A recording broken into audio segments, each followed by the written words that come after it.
number one. You kind of reset your painful, tender to the touch. May also same shoulder length and the other. Hello and welcome back. Oh my gosh, we're started. So good to be here. Hi, Brandi. Hi. So this is Real Health with Brandi and Amir. This is Brandi Rashidian. I am Dr. Amir Rashidian, a chiropractor, and Real Health is where we teach you how to feel better, get stronger, live longer, and feel younger. So I had to think about that for a second. See, it's not as easy as you think. Paused, yeah, but it flows pretty well. Live longer, feel younger, and really has to go in that order. And so we've got some good topics for you. This is the podcast where we look at what's on the news regarding health and wellness. Whether there's good news or bad news, we bring it to you. And what we do is we'll read the articles for you, we'll summarize it for you, we'll tell you how it applies to your life, how to use it, and then make sure you're making the right choices. So how you doing today? I'm doing pretty darn good. I have a nice cup of coffee. I got one. Usually it's decaf. Today it's not. Ooh, ready for a little caffeine, huh? It's going to be good. It's going to be a fast one. Yeah, today's a good day. I cannot complain. Did you work out? Not today. I worked out yesterday. I had a really big hard legs workout, so that was fun. I did my legs workout today. Woo. I'm ready for I pulled a rest hamstring. day. Pulled one of my hamstrings today. You should not do that. Yeah, it was at the end of it. I'm doing reverse lunges, heavy reverse lunges, and on the third rep of my second set, I felt like I lost my balance just a little bit. You know, with lunges, you have to balance yourself. You do. Got a lot of weight in my hands and felt something just pop and snap in my hamstring on the right side. So it's hurting right now. But you know why? So this is a good teaching thing, because I've been doing these lunges forever, right? Like, you know, and I haven't pulled a hamstring. So why did I do it this time, not last time, not the time before? What was different about this time? And I truly believe it's several factors that go into it. So yesterday I was in an all-day meeting with a group of Christian business owners, and it was a great meeting. So I didn't get my normal adjustment. The Tuesdays when I get adjusted, that I get adjusted by a chiropractor, one of our team members, weekly. Yep. I didn't get my adjustment. You know what else? They had these cookies. Did you have one? I had 5. Are you serious? Yeah. That's very out of character for They're him, small. I have to tell you. They're not the big cookies. They're tiny little ones, but I think they were homemade. And chocolate chip, thin, crispy chocolate chip. That'll get you. Thin and small. So, you know, you always say, I'll just have one. And then you go, well, I could probably have 2 more and be okay. Because like 3 would add up to, so I had 5. Wow. And so I'm sure sitting all day is not good for me. Correct. Skipping my chiropractic adjustment, not a good good thing. for me. And then adding something that probably added some inflammation. Some of you have heard. Not probably. It did. Brandi and I your body. have our own fitness coaches, and we've been on this health kick. Me for a year and a half, you for a few months. Yeah. And we're eating extra clean. We're counting our macros, our calories, everything's accounted for. And so anyway, so this probably inflamed my body, right? So sitting all day, not adjusted, inflammation. And then I had to record a podcast this morning, so I went to the gym at a different time than I normally do. Yeah, your rhythm's all off. Rhythm's off, and guess what? That's what happens. What's you funny pull a hamstring. is we're going to talk about rhythms in a podcast or in an article coming One up of the articles. today. So anyways, that's that. I'm So sorry you're hurting. thanks. Get your adjustment today, please. Oh yeah, I might even go laser my hamstring. Good idea. Laser hey, increases I just want healing. to say one thing. Please. I know we're getting ready to jump in, but I just want to say congratulations. We are at 1,006 subscribers. Wow. Hey, thanks everybody. We waited a very long time to hit 1,000. So Yeah. now I've moved our goal. Now I want 5,000. Okay. Help me with that. I want 5,000 subscribers.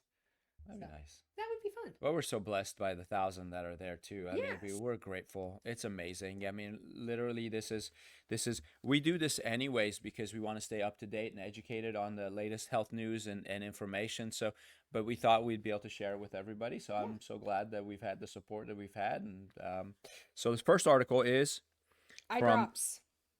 NBC News. Yes. The title is it safe to use eye drops? what to know about the FDA warnings. There was actually some good information here because I don't Yeah, I was think that surprised. I think about the eyes. Do you use eye drops? No, I don't either. no. I have in the past. I mean, we both wear contacts. Yeah. So we're constantly putting something in our eye. I know what it feels like to have an eye not functioning right, either from an abrasion or, Yeah. something like I that, had or a an bad eye irritant. infection earlier this year. You did. You had a terrible eye infection. Viral conjunctivitis. It gets in both eyes. Yeah. And, It was pretty ugly. painful. Yeah. One full day of pain per eye. One day it was this eye, the other, but then it lasted a week. Yeah. Anyways, the FDA recently cautioned consumers against using 27 different kinds of eye drops. Its third eye drop related warning this year. So there have been 2 others this year, leading Americans to question whether any drops are safe to use. On Wednesday, the FDA said that pharmaceutical company Cardinal Health was recalling eye drops sold under the Rugby brand after it received 3 reports of blurry vision, vision loss, and burning eyes. Overall, however, experts say that artificial tears are not dangerous provided that consumers are aware of what they're putting in their eyes and take certain precautions while doing it. I do want to point out, though, that I think it's interesting that we are way more cautious about things such as our eyes and our ears, that has is directly responsible for our senses. Yeah. You know what I mean? The ones that we're used to using all the time. But we don't have as much care and concern about what's inside. Yeah. Have you ever noticed that? Yeah. Like people freak out about their eyes, like Right. any eye surgery or Teeth anything also. like that. Yeah. But when it comes to they're like, pancreas, take it out. It's fine. I don't need it. You know what I mean? Gallbladder, Take it out. So appendix, I just find that fascinating. tonsils. Yeah. It used to be everybody's tonsils got taken out, no Mhm. matter what. Yeah. The minute they had a cough, rip out the tonsils. Telling you. Okay. So 117 million Americans used eye drops in 2020, according to Statista, a data research company. The group expects that the number will rise to more than 123 million in 2024. Maybe not now. That's more than a third of the nation. In 2023, however, the FDA came out with several dire warnings about contamination of these commonly used products. So these are the warnings. These were the 3 that came out in 2023. In January, the CDC said people should stop using Esri Care artificial tears pending an investigation into bacterial infections linked to the product. Within months, it was discovered that 81 patients had been infected with a rare strain of drug-resistant bacteria called Pseudomonas aeruginosa. How did I do? You did great. I'm so glad you had that part. 14 were blinded. That's Ooh. not funny. 4 had to have an eyeball surgically removed. And 4 people Died. died. So guys, that's 81 people. You go, okay, well, is that many? But we're talking about like a drug resistant bacteria in the eyes. Yeah. That's really, really scary. And to have, 14 were blinded, 4 had to have an eyeball surgically removed, and 4 people died. That is a tremendous from something that should be seems so safe, right? It's over the counter. This is one thing I'd like to point out is we assume because it's over the counter Right. that there's no risk factor.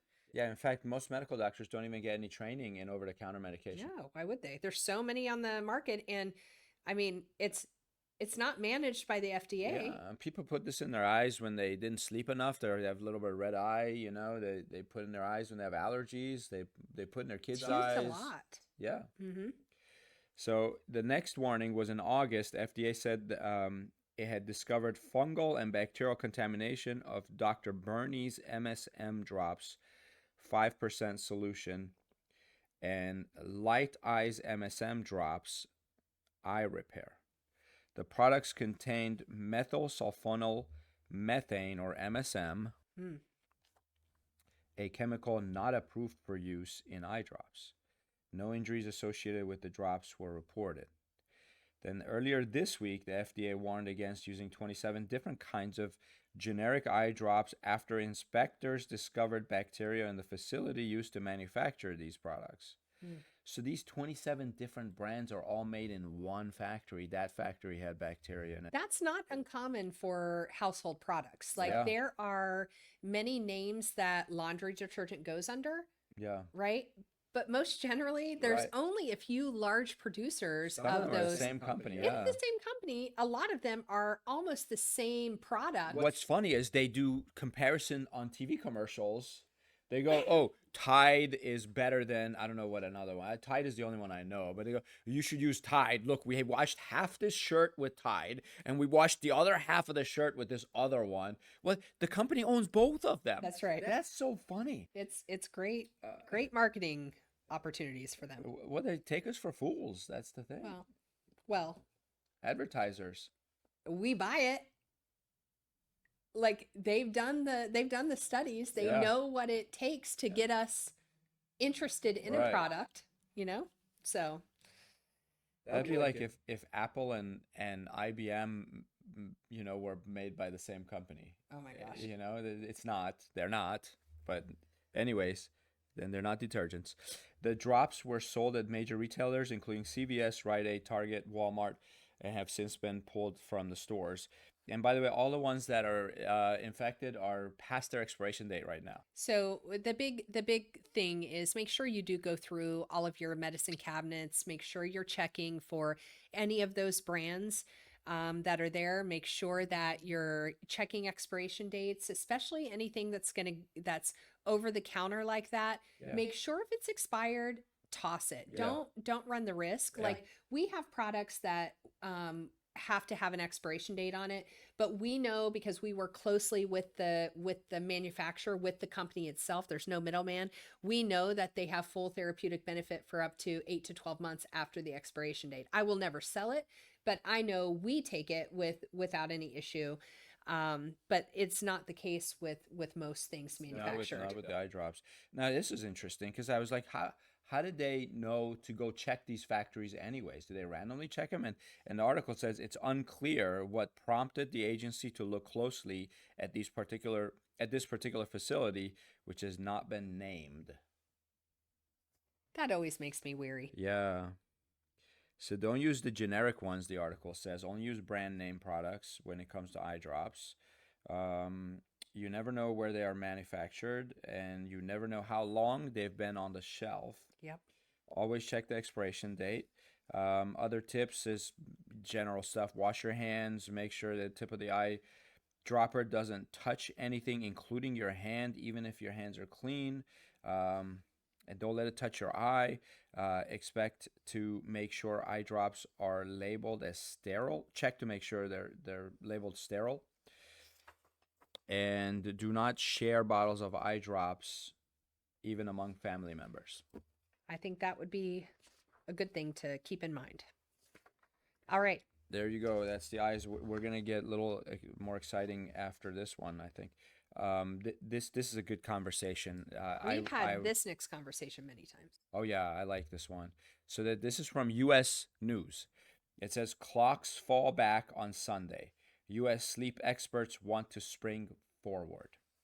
So now clearly this is, a week or so old as we just moved our clocks back, depending on where you are, moved them back, depending on where you are in the country. I think there's one state that does not participate in daylight savings I time. think Arizona. Arizona, I There believe. may be others. Utah? Does Utah? I don't know. I should have researched that a little bit, but I know there is one or two states that do not participate We'll in ask it. you guys to comment below and tell us. Yeah, love that. So the American Academy of Sleep Medicine has issued a new position statement recommending the elimination of seasonal time changes. About 20 other health organizations have signed that statement, which sleep experts say aligns best with the human body clock. By causing this is a quote from a doctor, by causing a human body clock to be misaligned with the natural environment, daylight savings time increases risks to our physical health mental well-being, and public safety. I love that they used the word misaligned Yeah, that's a nice one. because I thought to myself, you know what? We talk about that with patients all the time. Mm-hmm. Having misalignments, Yeah, spinal or, through our right. circadian rhythms, definitely is not in the body's, health benefit. Exactly. We need to make sure that we're keeping the body free of those things that get it out of its normal cycles. Yeah. So the organizations that aligned with this, is American Academy of Cardiovascular Sleep Medicine, American Academy of Dental Sleep Medicine, the American Academy of Otolaryngology, Head and Neck Surgery, the National Sleep Foundation, and the National Safety Council. The updated position statement emphasizes that daylight savings time should be replaced by permanent standard time. The statement was published online October 30th in the Journal of Clinical Sleep Medicine, the official publication of the AASM. And short article, but there's a lot to chat about with that. There You go, is. why do cardiologists care about? Tell us, why do cardiologists care about the daylight savings time? Well, what they've found, which is, we've been talking about this for years, which is really Yeah. funny that this is now. I actually wrote about it in my book. Yeah, you did. So it's interesting that this is coming out now. So a lot of people don't even know why daylight savings was even put into place. Matter of fact, I didn't know why either. But just a little bit of history and background. Benjamin Franklin was the one that invented the concept of daylight savings time in 1784. And he did this believing that rising early would economize the candle usage and save people money. So pushing clocks forward to make greater use of daylight during the warmer months was formerly adopted during World War I as a part of a global attempt to conserve energy. I thought that was really, really fascinating. Had no idea why. But what they have found is that when we start changing away from our body being able to just follow along with sun up and sundown and getting into that rhythm of sleep, it actually increases inflammation in the body. It makes people more susceptible to heart attacks and strokes, which is a little bit scary. I saw it was 24%. So Yeah. in the spring, where you lose an hour of sleep, the following Monday, hospitals all know this, 24% more heart attacks Yeah. than any other day Yeah. on average. It says that the change is also associated with a heightened risk of mood disturbances and hospital admissions, as well as elevated production of inflammatory markers in response to stress. Believe it or not, there's even a potential for a spike in car crashes. It says that that this switch raises the risk of fatal traffic accidents by 6%. You know what we should do? And I don't know if anybody knows this, but we don't depend on candles anymore. Just saying. I mean, it's nice. It creates a really nice ambiance, but I think that maybe we could go ahead and think about this a little bit further. It seems a little outdated. Seems very outdated, especially when we look at the health effects. We should declare the first day after daylight savings time in spring, when we lose an hour, we should declare that Monday a national boycott work day, and everybody stay home. Wow. You won't get heart attacks, and everybody sleep an hour late, or everybody show up to work an hour late. How's that? Yeah, because it says that it takes the body several weeks to really acclimate. Yeah. You So know, that so- whole week, go to work an hour late. Yeah. Then you won't have any problems. You won't be at risk of heart attacks or car accidents or. Yes. So please call the office first before you're coming in for your adjustment that day. And this doesn't apply to our employees, by the way. It's I'm like, you better watch yourself there, sir. That's right. Okay. But We'll tell them not to watch this episode. that's right. But I thought that was really interesting. There was a survey from the American Academy of Sleep Medicine, and they found that 63% of Americans would prefer to eliminate daylight savings time. I think it's more than that because I never got to How do many? that. Did it say what percentage of people are neutral about it? No. And what percentage adamantly want time to keep Right. changing every year? Well, it also said 55% of people experience tiredness following the switch. Not a huge surprise. and that the transition does more than just inspire mixed opinions. It also grogginess, foul moods. There's long-term negative effects to our bodies and minds. Like maybe we should seriously think about getting rid of it. So one of the world's foremost experts is Matthew Walker, who wrote a book called Why We Sleep. Great book. I quoted it multiple times in my book, and he says sleep is not a renewable resource. Yeah, When you lose an hour of sleep, it permanently affects you you can't get it back. forever. You can't get it back. Yeah. You can never get extra sleep the next night and make up for the night before. It doesn't happen. Yeah. It says that sunlight is the most powerful synchronizer to our circadian rhythms, the internally generated clocks that our body follows. Man, I think that we need to. It says that the consequences of insufficient sleep include decreased cardiovascular health, increases in diabetes and obesity. Don't need that problem in America. It's already a huge problem. And poor mental health, lower cognitive performance, and an increase in the risk of motor vehicle accidents. Okay, America, I think that's enough. I think we can just go away with it. Do away with it. We're done. I'm trying not to hit the table when I get very serious and that. excited about something. I was informed by Sean that it's very loud, so I'm trying not to get too excited and smack my table. But that would have been one where it deserved a snack. A smack. A snack. A snack. It's You know the where my cookies. mind is. He's thinking Cookies. about those cookies. Yeah. Oh, well. Ah. Salmonella outbreak in 22 states linked to diced onion mix. What to know. So this is from Healthline. U.S. CDC has issued a food safety alert for a salmonella outbreak linked to fresh diced onions. I think people should just dice their own onions. That would probably help a little bit. I mean, we wouldn't have any of this. But anyways, multi-state salmonella outbreak has prompted a voluntary recall of Gills. Is it Gills or Jills? Gills. I guess that's the brand. Gills brand. Prepared, pre-cut, and diced onion products. Consumers are being urged not to eat, sell, or serve these products and to dispose of any that may be in their homes. Salmonella is a bacteria that can cause serious illness, including vomiting, bloody diarrhea, hospitalization, and even death.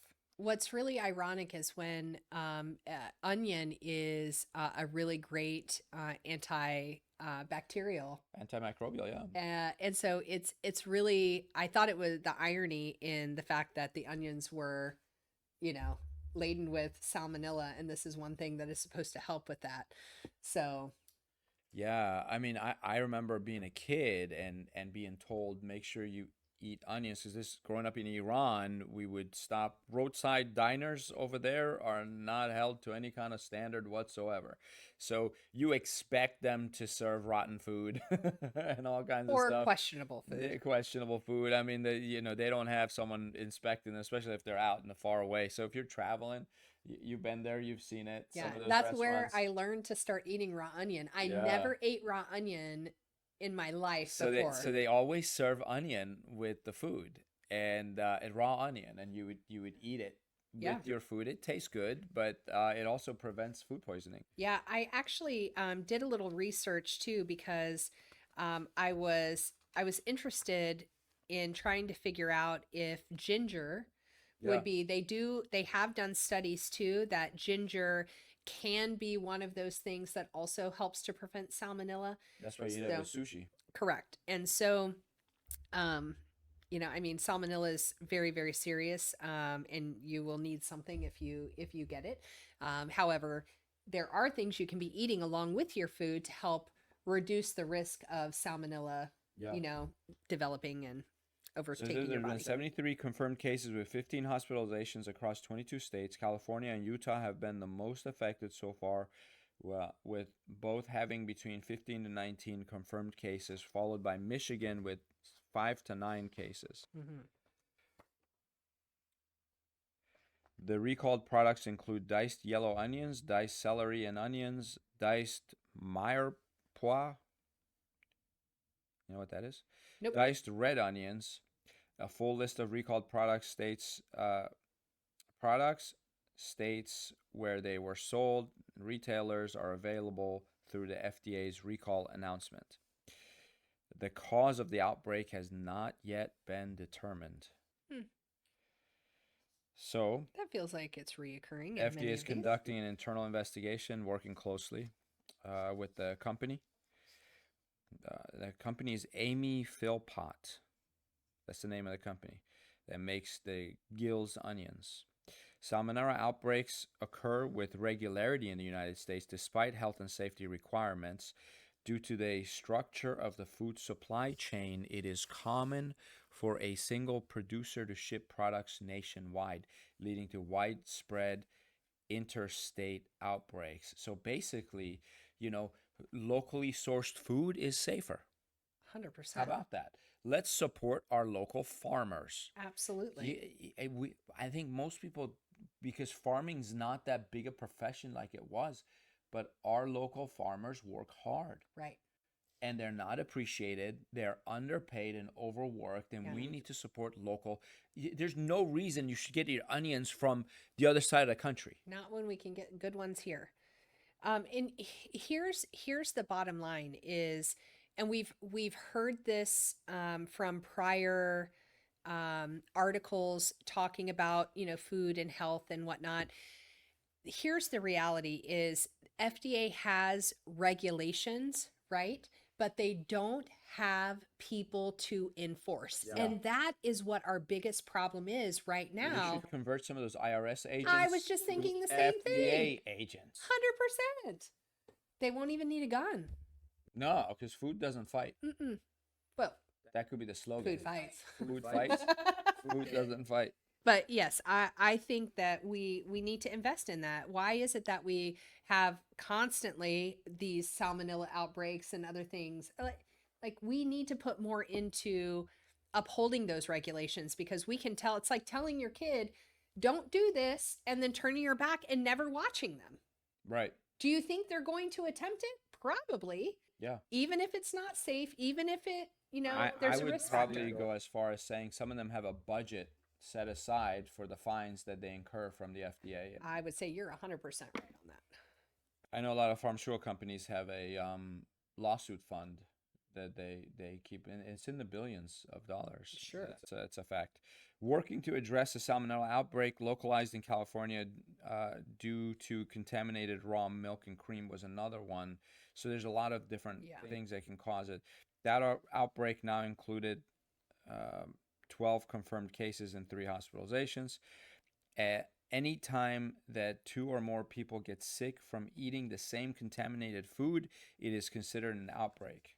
The CDC has listed 4 major salmonella outbreaks so far for 2023. In 22, they listed only 3. There were 9 listed in 21 associated with a wide variety of foods, including ground turkey, frozen cooked shrimp, onions, and salami sticks. Yeah.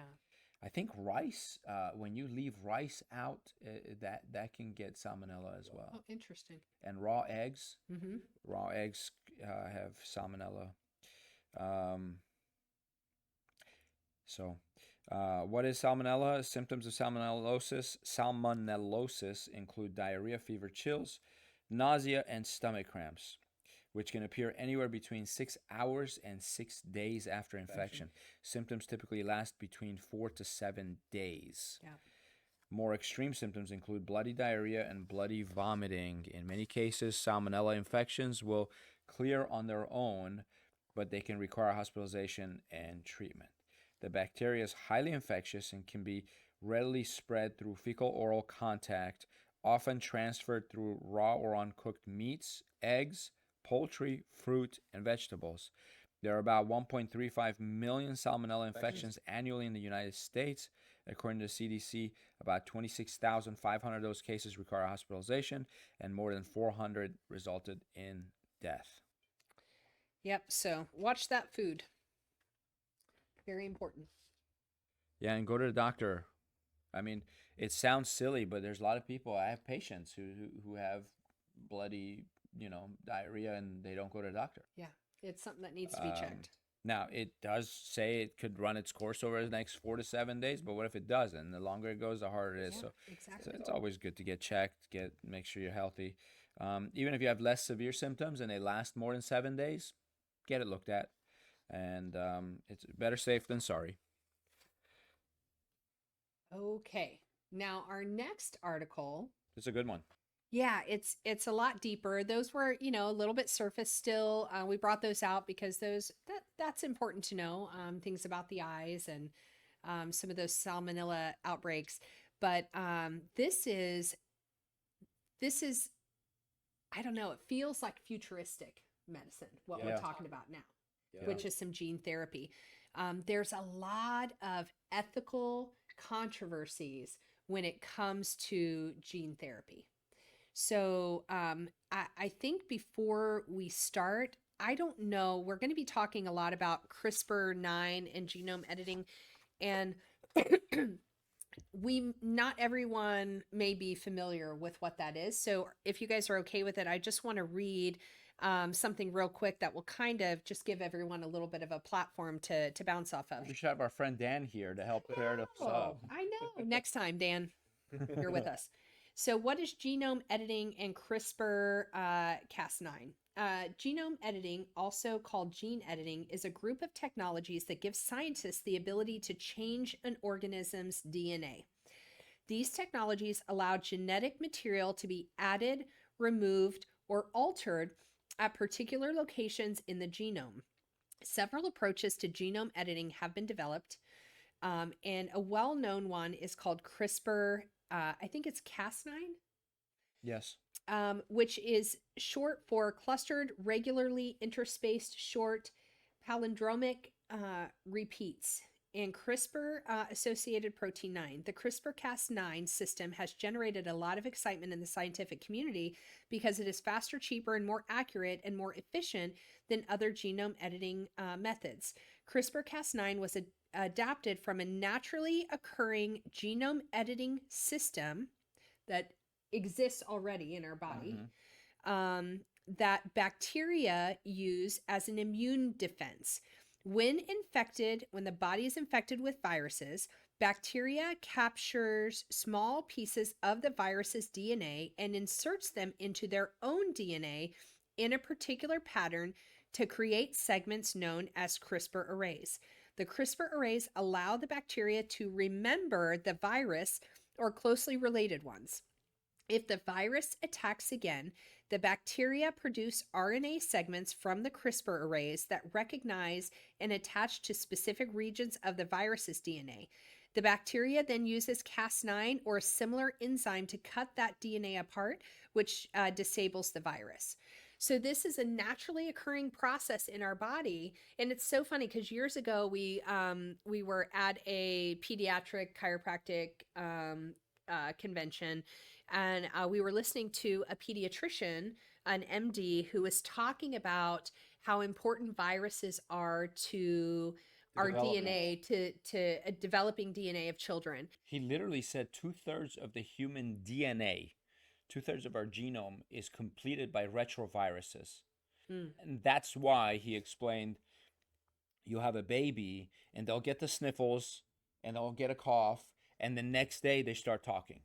And then they get sick, the next day they start walking. Right. They go through these developmental milestones and advancements after viral infections. These are the viruses that literally through retroviral transcription will actually complete the human DNA. Yeah. 2/3 of our DNA comes from viruses. That's what he said. Yeah, that's crazy when you think about it. Yeah. So now we're talking about trying to replicate this process that the body does naturally to try to intercede, if you will, in the immune system responses, and through the DNA or genome editing. We're trying to change the body's response to certain disease processes, like in this case, sickle cell. Genetic diseases. Diseases, Things yes. that you're born with. See, a lot of people say cancer is a genetic disease, but no one's born with cancer. You develop it at some point in your life. That's not, although they want to do it for cancer too, because some people carry the cancer gene, but certain genes have to have environmental activators Correct. to make them come alive, to make them Active. work. Yeah. But there are other ones like this that are present at birth. Right. And those are the ones that this is talking about. And these seem to be easier to make those modifications because it's one area of one gene, right? Or in the sequence that is it's not as complicated as some of the other disease processes maybe. Right. And I'm not a geneticist, so I have a very surface, understanding of that. I watched a really good documentary several years ago about CRISPR, which is why I kind of had an idea. I have Well, a Tony visual of what Robbins happens. talks about it a lot in Yeah. his book, Life Force. Yeah, he does. So I do recommend the book. It's a long book, very long, lots of information in there. But let me tell you, the article itself is from USA Today. It says gene therapy might cure sickle cell, but but at a steep cost for patients and society. So it's talking about a little guy. His name is Miles Newsome. Has spent as many school days in the hospital as he has at his high school. In middle school, it was much the same. So poor guy's been more in the hospital than he's been in school. Yeah. Typically, it's a pain crisis that sends him to Texas Children's Hospital in nearby Houston. He's on so much pain medication already that he can't get any more unless he goes to a hospital. But when his misshapen blood cells get stuck in a vessel, it causes the type of searing pain that makes a 10-point pain scale seem limited. Yeah. I mean, most of us can't imagine even walking around with, pain at a level 2 or 3 Right. every day. But Oh, to yeah. have, My hamstring's at level 2 right now. yeah. Because I pulled it today. Anyways, we're not going to talk about that. Newsome, that's his name, Miles Newsome. He's now 17, has sickle cell disease, a blood disorder that leads to horrible pain crises, organ damage, and often premature death. Newsome has had challenging symptoms since he was 10. Several companies are pursuing gene therapies to treat sickle cell. A federal advisory panel will review the first of those proposals in an all-day meeting on Tuesday. So this meeting has already happened. Yes. Dr. Jeffrey Glassberg, who has had several patients go through gene therapy trials, said the results were impressive. He said these people simply don't have sickle cell anymore. They have normal blood counts, they have normal energy levels, they have some residual scars of having lived with the disease for 20 to 30 years, but they're not people with sickle cell anymore. It's a huge step forward. Gene therapy, which has the potential to cure, not just treat disease, has been approved so far only for very rare blood, neuromuscular, and eye diseases through more than 589 clinical trials for a variety of conditions. And these are underway worldwide. Sickle cell is the best known and most common disease to have come this far through the approval process for gene therapy. CRISPR-Cas9, which bacteria used to slice up invading viruses, has been repurposed by scientists to cut strands of DNA. Researchers Emmanuel Charpentier and Jennifer Doudna pioneered this new use of the technology in 2012 and shared a Nobel Prize for their discovery in 2020. Charpentier is a co-founder of one of the companies now applying for approval for its sickle cell therapy. Ooh, I bet that's a fascinating race to the finish line. Oh, yeah. After Tuesday's hearing, the FDA will have until December 8 to decide whether to approve the CRISPR treatment for use in people 12 and over with severe sickle cell disease. By December 20th, the FDA will determine the fate of a second gene therapy for people with sickle cell, Lovocell by Bluebird Bio, which relies on a more established approach to gene therapy. If one or both are approved as expected, Newsome and thousands of others will have a chance to end the revolving door of hospital visits, pain crises, and fear. Though it won't reverse any damage already done, it could save the 100,000 Americans with sickle cell from further organ damage and potentially premature death. The average lifespan for a woman with sickle cell in the US is about 55. For men, it's just 49. Wow. I'm 49. You are. I want to live more. I mean that's really sad. And then, so they go Very through young. all these pain and they have premature death. An additional 7 million people around the world, largely in Africa and Asia, have the disease. Many of them are not expected to survive childhood, but there are risks involved in gene therapy. So doctors are only recommending it for the sickest patients. This is Dr. Glassberg again. He said, "This will work, but you have to be ready to risk your life to do it. You have to be ready to die, so you cannot live another day with sickle cell. Most people are not there." So, I mean, these are people at the end of their rope, like, okay, I'll take the risk, I'll do the gene therapy. The chemotherapy required to rid Newsom and others of as many sickle-shaped red blood cells as possible raises the risk for later developing cancer, particularly leukemia. It also causes patients, typically children and young adults, to lose their hair and their fertility. The tools used to correct the blood cell genes might also insert mistakes somewhere else, causing unforeseen problems. So that's the big fear, is that mistakes can happen. They do not know what will happen if they cut the wrong segment, right? Or make add something in or remove something. They Yeah. have no idea.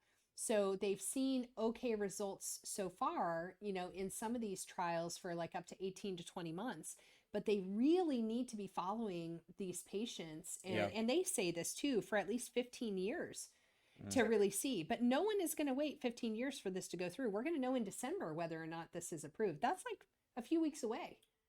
Well, I think the approval was for starting human trials, so I don't know if it's going to become like general on everybody, but I'm not sure. There's probably a couple more Things that have to be done. stages. Now it says that there's the price. Then there's the price tag. One gene therapy approved last year to treat a rare blood disorder costs $3.5 million per patient. It's a lot of money. Wow. Yeah. So Newsom, the 17-year-old in the story, was hesitant at first about gene therapy. He was used to his life the way it was, and didn't want to take a risk on a new therapy. But the frequent hospitalizations have made him eager for a reprieve. He only made it to class 4 or 5 days out of the first 30 of the school year. His main goals now are to have a successful senior year, run for prom king, and fulfill his dream of going to culinary school. Until now, the best hope for patients with sickle cell has been a bone marrow transplant. That too offers the prospect of a cure, but it can be deadly and can only be done if there's a well-matched donor, typically a close family member. Newsom is an only child. Both parents were a match, but just days before the scheduled procedure, they learned they didn't have enough of the right cells to make it work. Yeah. Now, a lot of the process right now that they've been doing in gene editing, and part of the reason why, like with sickle cell, it's so expensive, is because they're pulling the blood cells out of the body, and they're doing all the work outside of the body, doing the editing, clearing, and all that, and then putting them back in, because that's safer, because they can test and make sure that everything was done properly. So some of these new methods of gene therapy and gene editing, they're saying in order to get the costs down, they have to remove all of the lab time, right, of doing this outside of the body. So until they can actually provide this as an opportunity and do it like while the blood is still in the body and not taking it out, they won't be able to get the price down. So, and right now, the way it's looking is a lot of that cost right now, especially for anyone who's on Medicaid and Medicare, which a lot of people who are sick with that end up falling into that because they can't work. So they fall into, a grouping of individuals that need to have those programs. So that cost right now, if it were to be put into mainstream medicine, is going to fall to the taxpayers. So they really do need to figure that out. I did giggle a little bit because the biggest concern was not about what would get passed to taxpayers, but what would get passed to the hospitals. So, Some hospitals do struggle. yeah. And that's a whole different story for a whole different day. But I think this was a good podcast. We talked about a few things like daylight saving time. I think we should phase that out. Absolutely. Maybe just go 30 minutes back and leave it. I don't know. Oh, maybe we just stay. Just stay where we are. I think it's fine. Yeah. Stop changing it, and then watch out for salmonella and eye drops. Yep.